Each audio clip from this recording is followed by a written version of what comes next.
sur Europe 1. Les enfants d'Europe 1.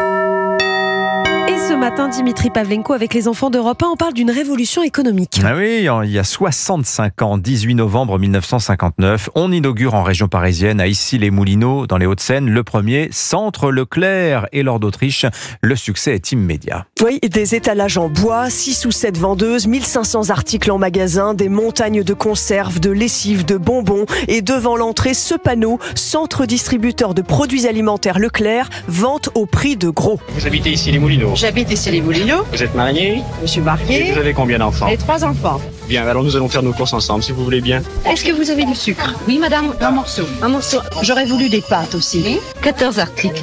1922 francs, madame. En 59, Édouard Leclerc a ouvert 60 magasins en France. Il garantit des prix bas à sa clientèle, 20% moins cher qu'ailleurs. Le voici, Édouard Leclerc, sur Europe 1, en 59. La distribution, au lieu d'être un service des consommateurs, a un service consommateur et les producteurs. Prenez place dans cette révolution. Mais cette révolution, comme il dit, ne plaît pas vraiment aux petits commerçants. Monsieur Muller, vous êtes épicier à quelques mètres de l'endroit où s'ouvre le centre Leclerc.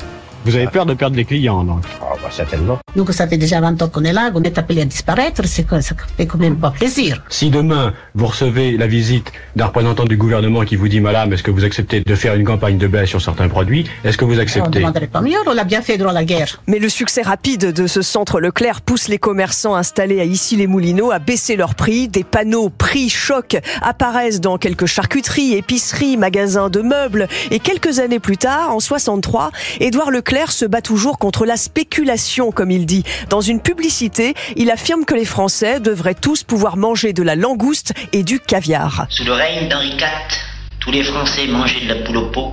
Sous le règne de De Gaulle, tous les Français mangeront de la langouste. À la seule condition qu'on sacrifie la spéculation. Et au fil des années, Leclerc enrichit sa gamme, multiplie les ouvertures de magasins non plus dans les centres-villes, mais en périphérie avec des grandes surfaces. Merci beaucoup, Lord d'Autriche. Il est l'heure de jouer avec Europe 1.